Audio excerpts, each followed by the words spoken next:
हरे कृष्णा दोस्तों, कैसे हैं आप सब? ठीक-ठाक? बढ़िया? चलो बहुत अच्छी बात है, ठीक-ठाक ही रहिए, बढ़िया रहिए और मैं भी अच्छी हूँ। जैसा कि आप सबको पता है, इस समय जो बातचीत हो रही है वो महाभारत जो कि महाकाव्य है, महर्षि वेदव्यास द्वारा रचित है। इसमें आने वाले पात्रों के बारे में है। महाभारत में अनेक पात्र आते हैं, इन्हीं पात्रों के बारे में चर्चा हो रही है। कुछ के बारे में ऑलरेडी चर्चा हो चुकी है, कुछ के बारे में अभी हो रही है, कुछ के बारे में आगे होती रहेगी।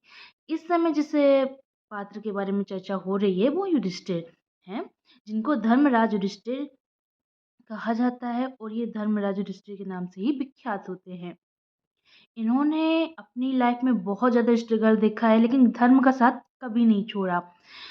जब ऐसी विपदा आई कि कोई भी आम इंसान धर्म का साथ छोड़ देगा और अपनी सोचेगा, इतनी विकट परिस्थिति में भी इन्होंने धर्म का साथ नहीं छोड़ा और हमेशा धर्म को प्राथमिकता देते हुए निर्णय लिया है।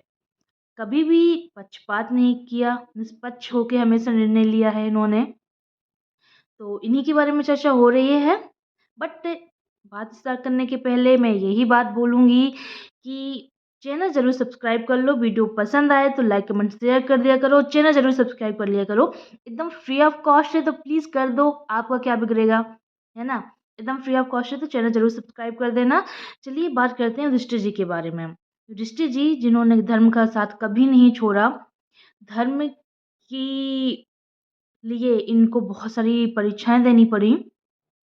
उन परीक्षाओं के बारे में भी चर्चा होगी, कुछ के बारे में ऑलरेडी मैं कर चुकी हूँ, कुछ के बारे में मैं आज करूँगी। युधिष्ठिर जी के बारे में मैं प्रीवियस 2 वीडियो बना चुकी हूँ, तो अगर आपने वो वीडियो नहीं देखी तो प्लीज़ जाके देख लीजिए। आज स्टार्ट करते हैं आगे की चर्चा। युद्ध के खेल में जब ये पांडवों को छलपूर्वक हरा दिया जाता है, वह इनको 13 साल का वनवास दे दिया जाता है, जिनमें से 12 साल वनवास नॉर्मली रहता है और 1 साल का अज्ञातवास रहता है। जब पांडव अज्ञातवास में रह रहे होते हैं, तो उस समय जब थोड़ा समय निकल जाता है, तो भीम जी युधिष्ठिर जी से बातचीत कर रहे होते हैं। भीम जी और युधिष्ठिर जी का एक जगह संवाद आता है कि आपकी वजह से जो हुआ तो हुआ।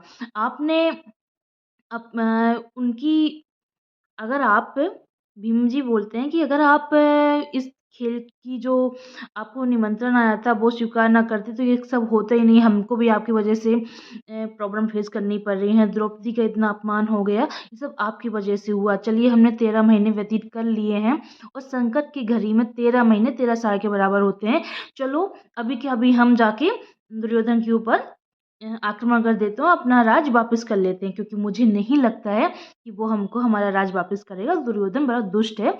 इस तरीके करके भीम जी युधिष्ठिर जी को बहुत कुछ अपनी बातें बोलते हैं। वो गुस्सा हुए होते हैं, तो वो अपनी थोड़ी-सी गुस्सा भी निकाल रहे होते हैं युधिष्ठिर जी के ऊपर और युधिष्ठिर जी बहुत ही शांतिपूर्वक भीम जी की बात सुनते हैं। हालाँकि युधिष्ठिर जी भीम जी से बड़े हैं, चाहते तो वो ये बोल सकते हैं कि तुम इतना मत बोलो, मैं तुमसे बड़ा हूँ, बट वो सिचुएशन को समझते हैं। वो जानते हैं कि भीम को अपने भाइयों की, उनकी द्रौपदी की बहुत चिंता है, वो उनको उस कष्ट में नहीं देख पा रहे हैं, इस वजह से वो गुस्सा कर रहे हैं मुझ पे।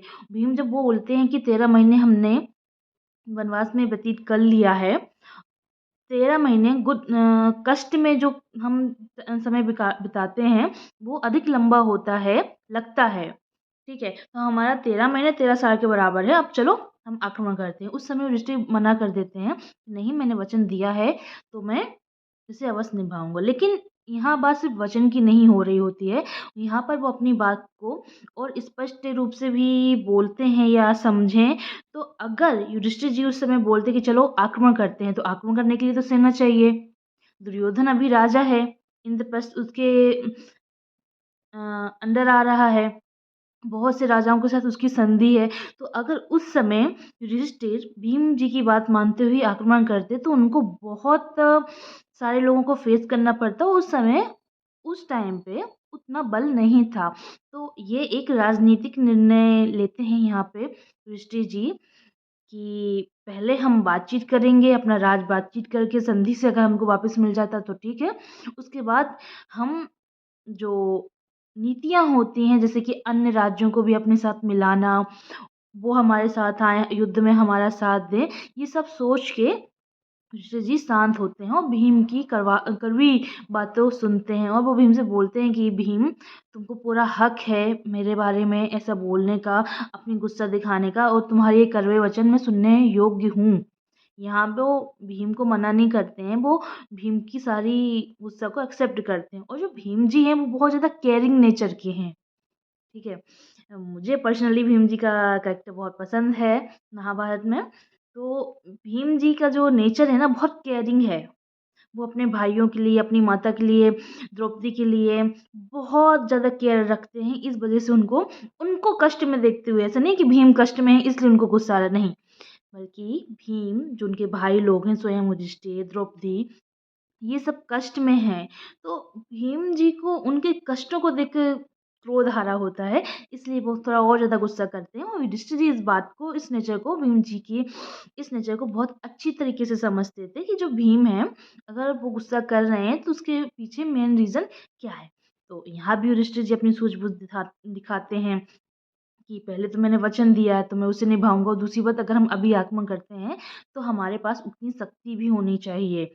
तो एक ये रणनीति जो होती है वो भी होती है यहाँ पे युधिष्ठिर जी की, हमको साफ समझ में आती है। युधिष्ठिर जी का सही और गलत का निर्णय हम इधर से भी देख सकते हैं कि एक बार क्या होता है कि दुर्योधन को पता होता है कि लोग वनवास में हैं, उनको सिर्फ चिढ़ाने के लिए ये वन में आया हुआ होता है कि हम जाएँगे और पांडवों को चिढ़ाएँगे कि तुम देखो, तुम तो वनवास में हो, हमारा ऐश्वर्य देखो।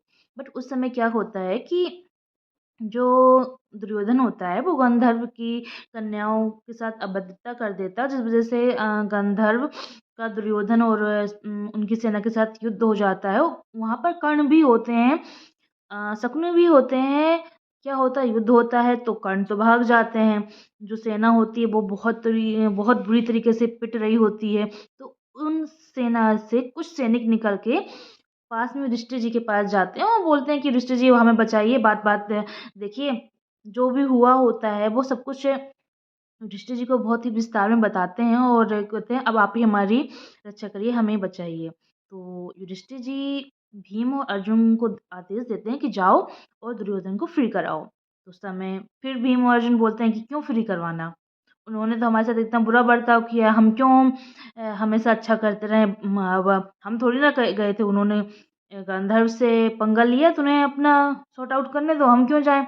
फिर से भीम बोलते हैं कि हमारे और दुर्योधन के बीच में जो झगड़ा है, वो हमारे घर का झगड़ा है, और जब घर के लोग आपस में झगड़ रहे हैं तो ठीक है, लेकिन जब कोई बाहर वाला आके अगर हमको चुनौती दे तो हम सबको एक साथ आना चाहिए, और तुम जाओ वहाँ पे, अगर तुम नहीं जाओगे तो मैं चला जाऊँगा। तो फिर भीम और अर्जुन जाते हैं, गंधर्व से युद्ध करते हैं, वो दुर्योधन को फ्री कराते हैं। दुर्योधन को जब अर्जुन फ्री कराता है तो दुर्योधन को उस बार की बहुत ग्लानि होती है कि अरे, अर्जुन ने मुझे फ्री कराया, अब मैं क्या करूँ? अब तो मैं अपने प्राण त्याग दूँगा। आंसन बोलते हैं, अपने प्राण त्याग दूँगा, खाना-पीना नहीं खाऊँगा। तो उस समय शकुनी जी आते हैं, दुर्योधन को समझाते हैं कि देखो, ठीक है, जो हुआ सो हुआ। तुमने उनके साथ बुरा बर्ताव किया, बट देखो उन्होंने तो तुम्हारे साथ अच्छा ही किया ना, तो एक काम करो, अब तुम उनका राज उनको वापस कर दो। शकुनी इतने भी बुरे नहीं हैं जितने दिखा दिए गए, थोड़ी से अच्छे भी हैं। बट दुर्योधन नहीं मानता, या नहीं नहीं, वो राजपाट वापस नहीं करना चाहता था। उसी समय वापस कर्ण वहाँ आ जाते हैं, बोलते हैं अरे तो क्या हुआ, अगर भीम और अर्जुन ने तुमको फ्री कराया तो तुम तो उनके राजा हो, राजकुमार हो तुम उनके, वो तुम्हारी प्रजा में आ रहे हैं, अब अगर उन्होंने तुम्हें फ्री कराया तो वो तो उनकी ड्यूटी थी।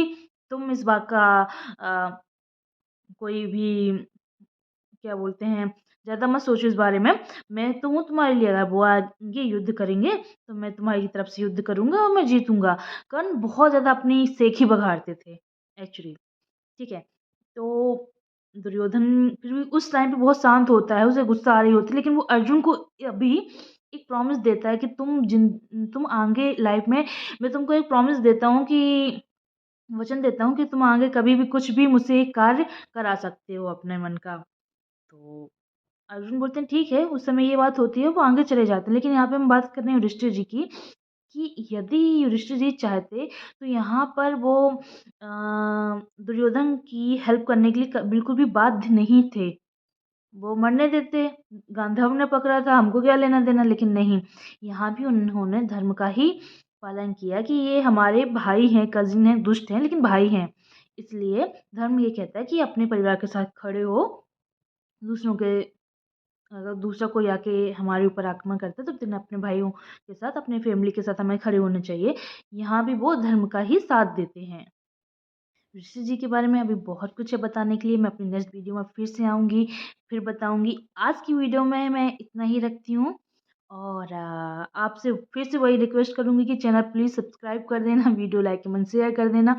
ये सब एकदम फ्री है, फ्री ऑफ कॉस्ट, कोई पैसे नहीं लगते, तो कर ही दिया करो, क्या ही बिगड़ जाएगा। ठीक है? तो चैनल सब्सक्राइब कर देना। बहुत जल्दी आऊँगी मैं आगे की वीडियो लेके दृष्टि जी के बारे में। अभी तो उनकी और भी बातें बची हुई हैं बताने के लिए, तो बस आके चर्चा करेंगे। आज के लिए इतना ही रखते हैं बस। जा रही हूँ मैं। चैनल ज़रूर सब्सक्राइब कर देना, वीडियो लाइक कमेंट शेयर कर देना। जय श्री कृष्णा।